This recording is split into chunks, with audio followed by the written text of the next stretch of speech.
video. In today's video, we'll be doing a comparison between BITS Pilani campus and BITS Goa campus. I'm collaborating with Ambuj Saxena for this video. Super excited. तो फिर this is how it's gonna work. पहले एक topic display होगा, उसके बारे में Ambuj बोलेगा और उसके बाद मैं बोलूँगा, and it will give you a really good comparison between the location, between the professors, between placements, and a lot of other things that most of you have been asking in the comment section down below.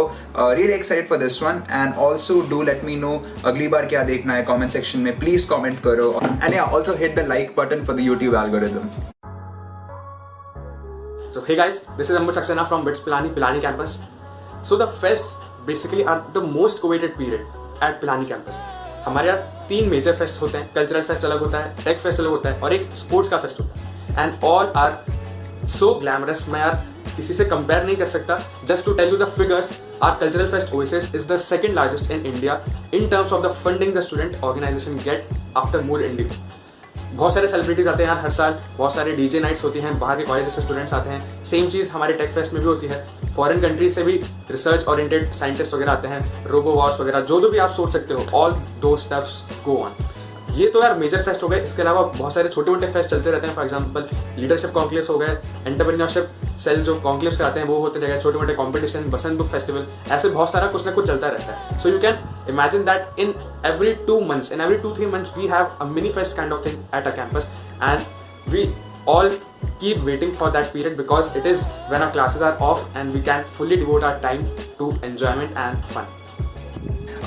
BITS Goa has 3 fests: Waves, Quark, and Spree. Waves is the cultural festival, Quark is the technical festival, and Spree is the sports festival. Now, since it's Goa, we have great access to artists. So in the past we have had artists like Aaron Chupa, Quintino, Nuclear, Farhan Akhtar, Priyanka Chopra, Amit Trivedi, Viswa Kalyanarath, Rahul Subramaniam. So I mean it's just so much fun. During Quark is the technical festival. We have a lot of robotics competitions. We want to focus on that point.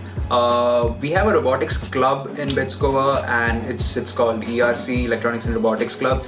They made an amazing project this Quark. Like it was a robot that controlled a pencil and drew everything. It's not a printer. This is something that really draws, really mimics human drawings, and that's something that I want to point out. So you get to see all these amazing projects, right? Especially Robo Wars. Robo Wars में बड़े robots आके fight करते हैं. You can see sparks coming off when they crash against each other. और कुछ robots तो मतलब they just fly off when the other one hits it. So ऐसा लगता है WWE हो रहा है, but it's between robots. So coming on to the hostel part, BITS Pilani campus is quite rich in its heritage of hostels. हमारे यहाँ more than 15 hostels हैं which were constructed at the time it was established in 1964. अब यार आप लोग सोच रहे होंगे जब इतने पुराने hostels हैं तो वैसी फैसिलिटीज़ नहीं होंगी जैसे गोवा और हैदराबाद कैंपस में है, बट ऐसा नहीं है. धीरे धीरे जो हॉस्टल्स उनको रेनोवेट किया जा रहा है. I think only 4 hostels are left जो कि अभी रेनोवेट होने बाकी हैं. बाकी सारे हॉस्टल्स रेनोवेट हो चुके हैं. उनके नाम भी बहुत ही यूनिक वे में आप देखोगे. कोई नंबर्स A1 A2 ऐसे रैंडमली कोई नंबर से साइन नहीं है, बल्कि उनके नाम में साइंटिस्ट के नाम, फेमस पर्सनालिटीज़ के नाम, इनफैक्ट लॉर्ड्स के नाम भी हैं. For example I am currently living in Shankar भवन. उसके अलावा हमारा राम भवन है, बुद्ध भवन है, गांधी भवन है, कृष्णा भवन है, भागीरथ भवन है, Ashok Bhavan. So there are lots and lots of hostels. And Pilani campus के हॉस्टल की सबसे स्पेशल बात यह है कि they protect us from the intense heat as well as intense cold. उनके इंफ्रास्ट्रक्चर ऐसा है, उनके जो वॉल्स हैं, उनकी थिकनेस, उनका मटेरियल वो इस हिसाब से सेलेक्ट किया गया है कि आपके पास कूलर नहीं होगा, एसी नहीं होगा, but still you can easily live in your hostel in your summer time at 48, 49, 50 degrees Celsius even. Now the Goa campus was constructed in 2004. तो जो ये hostels है, they are way newer compared to the Pilani campus. Second year rights को single room मिलता है, तो अकेले रहता हूँ. It's very fun because जो चाहिए वो करो रूम में, कोई no one's gonna judge you. तो वो एक प्लस पॉइंट है. और मतलब कभी भी सो, no one cares. कभी भी उठो, no one cares. पर फर्स्ट ईयर को डबल रूम है, but the hostel that first year live in is fabulous. It's called the D side. It's mind blowing. कोई रिसोर्ट सा लगता है, पर the only caveat is that you'll have roommate के साथ रहना होगा. ये अच्छा ही है. The initiative, the reason behind this is कि फर्स्ट ईयर में you would feel lonely if you are put in a single room. तो just because you should get along with someone, उन्होंने रूममेट रखा है, तो there is a reason behind it. और second year onwards you become more independent, और तब से आपको सिंगल रूम अलॉट किया जाता है. So coming on to the mess food, I won't say that it is exceptionally good और यार ऐसा आपको कहीं नहीं मिलेगा, बिकॉज यार मेस में जो फूड मिलता है it is not at all comparable with what we have been eating at our homes. ये बात तो बिल्कुल सही है, but still to be very frank with you, जो हमारा ब्रेकफास्ट होता है I think that's the best and the tastiest part of the whole day. Breakfast में इतनी वैराइटीज आती हैं, आपको एग की ही 3-4 वैराइटीज मिल जाएंगी, आपको फ्रेंच टोस्ट मिल जाएगा, ऑमलेट मिल जाएगा, बॉइल्ड एग मिल जाएगा, इसके अलावा आपको कॉर्नफ्लेक्स मिल जाएगा, मिल्क मिल जाएगा, इसके अलावा आपको बहुत सारी वैराइटीज और मिलती हैं। Still the quality of food is ultimate. इतना क्लीनलीनेस वगैरह पे बहुत ज़्यादा फोकस किया जाता है। जो प्रॉपर हमारे मेस की काउंसिल है, SSMS जिसको हम बोलते हैं, एक मेस रिप्रेजेंटेटिव इलेक्ट कर रखे हैं हर एक हॉस्टल से, जो कि ये ध्यान रखते हैं कि जो बच्चों को चाहिए, क्लीनलीनेस की प्रॉब्लम हो, टेस्ट की प्रॉब्लम हो, ऑप्शंस की प्रॉब्लम हो, वैरायटी कुछ भी हो, तो उसको on the spot sort out कर दिया जाता है। तो आई थिंक बिट्स के तीनों कैंपसेस में जो फूड है, जो फूड क्वालिटी हमारे यहाँ, जैसे आदित्य बिरला ग्रुप है, वो मेस वगैरह का मेजॉरिटी ऑपरेशंस देखते हैं। तो यार काफ़ी सही काम होता है, एडमिनिस्ट्रेशन बहुत सही होता है, क्लीनलीनेस, हाइजीन, टेस्ट, सब पे बहुत प्रॉपर ध्यान दिया जाता है। Okay, तो मेस में I'll just tell you my favorite food in mess. It's chole bhatura which is served every Sunday, और कुछ दिनों में चना मिलता है, कुछ दिनों में you get Manchurian, something like Manchurian. पानी पूरी मिलता है संडे को, ये मिसल पाव मिलता है संडे को, और आलू के पराठे मिलते हैं कभी कभी, और डेजर्ट में फेवरेट है कस्टर्ड मिलता है वीक में एक बार, गुलाब जामुन भी अच्छा रहता है, और कभी कभी काला जामुन देते हैं, दैट्स वे बेटर, और संडेज को आइसक्रीम भी मिलता है। आइसक्रीम में फेवरेट फ्लेवर है bubble gum flavour.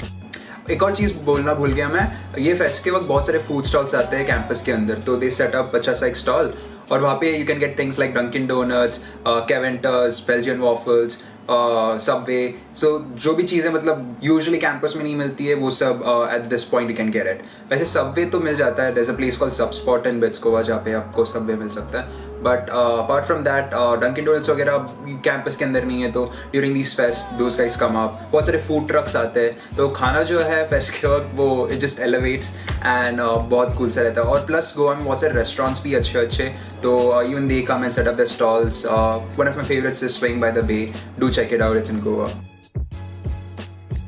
First moving on to the outdoor sports facilities, तो यार आउटडोर स्पोर्ट्स की काफ़ी अच्छी फैसिलिटीज़ हैं। We have 2 big grounds. एक ग्राउंड तो यार आई थिंक स्पेसिफिकली क्रिकेट के लिए कंट्रीब्यूट कर रखा है, जो क्रिकेट की टीम है जनरली वही वहाँ पे प्रैक्टिस करती है। द अदर ग्राउंड, जिसको हम लोग जिम जी बोलते हैं इन are slang language, in short which is actually gym grounds, वो यार काफ़ी बड़ा है। उसमें फुटबॉल का ग्राउंड है, उसके आसपास एथलेटिक्स वाले भी प्रैक्टिस करते हैं, हमारे बास्केटबॉल कोर्ट भी हैं, I think at least 4 basketball courts हैं। उसके अलावा सारे इक्विपमेंट्स आपको मिल जाएंगे फिजिकल एक्सरसाइज के लिए, सारी फैसिलिटीज़ आपको वहाँ पे मिल जाएंगी। जैसे ही आप उस ग्राउंड से बाहर आते हो, साइड में just beside it there's a Amul booth, जहाँ से अगर आपको खेलने के बाद कुछ खाना पीना, आपको प्यास लगी, so you can quench your thirst from there. तो फैसिलिटीज़ काफ़ी अच्छी हैं। उसमें बेस्ट थिंग बताऊँ मुझे क्या लगती है, वी हैव फ्लड लाइट्स। तो यार पहले क्या होता था पुराने टाइम्स में कि यार 6:30-7 बजे अंधेरा हो गया, so we need to end the practice. But अब से अगर कुछ ऐसा टूर्नामेंट आने वाला है, कोई इवेंट आने वाला है जिसमें स्पोर्ट्स वालों का काफ़ी ज़्यादा इन्वॉल्वमेंट होगा, तो वो काफ़ी लेट तक अपनी प्रैक्टिस करते रहते हैं because of this facility.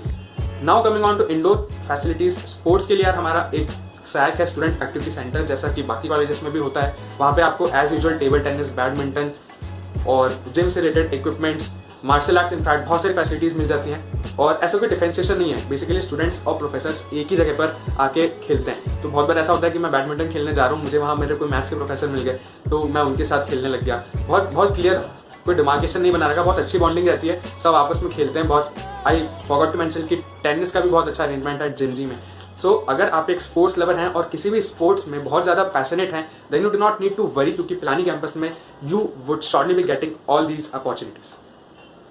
By the way, I forgot to tell you, the cricket field in Bitskowa is BCCI recognized. So, like BCCI officially recognizes it as a cricket field, which is a big deal. I think it's also maintained by BCCI, which is pretty cool. तो बहुत सारे जो गोवा की teams रहते हैं, मतलब outside of बिट्सकोवा, वो लोग गोवा के फील्ड में आके खेलते हैं। Just let you know, we have most indoor and outdoor sports. Something that I do is like after lectures, 5 usually lectures रहते हैं 8 AM से 5 PM तक, तो मतलब इनके बीच में बहुत सारे लेक्चर्स रहते हैं, बीच में ब्रेक्स भी रहता है। तो मैं 5 PM के बाद आता हूँ और दोस्तों के साथ TT खेलता हूँ कॉमन रूम में। Common room is a room in every hostel जहाँ पे एक कैरम बोर्ड, एक TD टेबल और एक TV रहता है, and you can play this TT। और कभी कभी संडेज को क्रिकेट भी खेलता हूँ हॉस्टल में, नीचे ही एक जगह है, और बैडमिंटन खेलने के लिए एक बैडमिंटन कोर्ट है, पर बैडमिंटन कभी खेलता नहीं हूँ। तो you can play inside the hostel itself, मतलब एक छोटा सा जगह है। और लाइक वंस अ मंथ और something I go to the basketball court, जो मतलब बहुत प्रोफेशनल सा एक बास्केटबॉल कोर्ट है, वीडियो अटैच किया है मैंने। और कभी कभी मतलब से once in 2 months common lawns करके है बीच में, बहुत ब्यूटीफुल सा लॉन है, इट्स लशस, एंड वहाँ पे जाके बीच में मतलब बहुत सारे फील्ड्स है छोटे छोटे, वहाँ पे जाके I just play with my corridor mates football. Gym भी जाता हूँ, like I go thrice a week to the gym. So Pilani campus में यार इतने सारे क्लब्स, इतने सारे डिपार्टमेंट्स हैं कि बहुत टाइम तक तो यार मेरे को है ना, बहुत सारे ऐसे भी थे जिनका मुझे नाम तक भी नहीं पता था, पहली बार सुनने को मिलता था। Basically we have almost everything. आपको डांस करना है, आपके लिए क्लब है, आपको सिंगिंग करनी है, आपके लिए 3 क्लब हैं, आपको इवेंट मैनेजमेंट में आना है, आपके लिए सेपरेट डिपार्टमेंट है, आप आर्ट में अच्छे हो, आप पेंटिंग करते हो, आपके लिए 2 अलग से क्लब्स हैं, आपको एस्ट्रोनॉमी में इंटरेस्ट है, आपके लिए अलग से क्लब है, आपको कॉमेडी करनी है, आपको फिल्म मेकिंग करनी है, आपको वीडियो क्रिएशन करना है, आपको पब्लिक स्पीकिंग करनी है, आपको कम्युनिकेशन करना है बस रैंडमली लोगों से, सबके एटलीस्ट 1-1, 2-2 सेपरेट क्लब्स हैं। तो यार बहुत सारी अपॉर्चुनिटीज़ हैं। क्लासेस के बाद आप देखोगे सारे बच्चे कहीं ना कहीं इन सब में एंगेज मिलेंगे आपको ऑटोमोबाइल इंजीनियरिंग में इंटरेस्ट है, ब्रांच नहीं है ऑटोमोबाइल इंजीनियरिंग पिलानी कैंपस में, बट ऑटोमोबाइल इंजीनियरिंग के लिए भी उससे रिलेटेड क्लब है जहाँ पर आप व्हीकल्स बना सकते हो, कॉम्पिटिशन में कॉम्पीट कर सकते हो। रोबोटिक्स का क्लब मैंने आपको बता दिया। और यार ये सब जितने भी सोसाइटीज़ वगैरह हैं काफ़ी ज़्यादा एक्टिव रहती हैं ड्यूरिंग द फर्स्ट टाइम। जैसे हमारा माइंड क्लब है which is something of comedy and acting mix, film making club है। इन सब की वीडियोज़ भी आई एम श्योर आप लोगों ने यूट्यूब पर देखी होगी। तो यार आप आओगे तो आपको मज़ा आ जाएगा। I am sure, I can bet you, आपको जिस भी चीज़ में इंटरेस्ट है आपको कहीं ना कहीं वो वाला क्लब मिल जाएगा। Now, as I've told you before, बहुत सारे कॉलेज ग्रुप्स हैं। I'll be just telling you the college groups that I am in right now. अभी मैं हूँ एक कॉलेज ग्रुप में जिसका नाम है CEL, which stands for Center for Entrepreneurial Leadership. तो if you're interested in startups, if you're interested in investments, if you're interested in anything that's related to business, तो इस चीज़ को ज्वाइन कर लेना। बहुत सारे रियल लाइफ स्किल्स सीखने को मिलते हैं। इसके लिए I enjoyed myself in CEL. हमने एक ये ऑर्गेनाइज किया था, एक इवेंट ऑर्गेनाइज किया था कॉल्ड कोलेसेंस। तो कोलेसेंस में जो स्पीकर्स आते हैं और बोलते हैं, कोलेसेंस में जो प्रीवियस स्पीकर्स थे, दे आर पीपल लाइक बुअम बाम, ओयो का फाउंडर रितेश अग्रवाल, ओला का फाउंडर भाविन अग्रवाल, तो नवीन जीतू जो TVF के शोज में देखा होगा आपने, वो आया था। तो ऐसे बहुत सारे अच्छे से स्पीकर्स आते हैं and it's really fun to organise these mega events. और बहुत सारे स्टार्टअप पिचिंग कॉम्पिटिशन्स भी होते हैं, तो मैं भी कुछ स्टार्टअप पिचिंग कॉम्पिटिशन्स जीता था। You know, it just helps you develop your presentation skills, it helps you become confident in front of your peers and also you know work in a team. तो बहुत सारे skills आपको सीखने को मिलेंगे which you can not learn in coaching classes. और second ये department जिसमें मैं हूँ, it's called DOSM, which stands for department of sponsorship and marketing. First year में मैं उसमें था, सेकेंड ईयर में इन्वॉल्व नहीं था। तो फर्स्ट ईयर में we did calling, we cold call people to get sponsorship. तो ये जो भी फेस्ट होता है स्प्री, वेव्स और क्वार्क, उसमें हमें कॉल करके स्पॉन्सर्स बुलाने रहते हैं, क्योंकि इट्स कम्प्लीटली स्टूडेंट ऑर्गेनाइज, मतलब एडमिन कुछ पैसा नहीं देती है, तो हमें खुद स्पॉन्सर्स को कॉल करके पैसा लाना रहता है। तो we did these calls, I got 2 sponsors, कुछ क्लाउड कंपनीज थे। तो it was really fun because क्योंकि आप स्टूडेंट हो और आप बड़े बड़े कंपनीज के साथ इंटरेक्ट कर रहे हो, you learn how to speak over the phone, you learn how to talk to executives. तो बहुत प्रोफेशनल सा एनवायरनमेंट रहता है and you get to learn a lot of skills that will be useful when you later go and do jobs और start your own business. और बहुत सारे clubs है, फोटोग्राफी, फैशन, सबका है, लिस्ट में डाल दूंगा डिस्क्रिप्शन में। That's pretty much it, guys. Thanks Ambuj for the collaboration. Do check out his channel and do check out my channel and do hit the like button, do hit the subscribe button. I saw that a lot of you do watch my videos but don't subscribe. क्यों guys? मतलब कर दो subscribe. It just takes a click of a button और कुछ नहीं है. If you do subscribe, then I'll give away a lot of more information. See you and take care during these tough times. I'm pretty sure we'll get through it. So see you.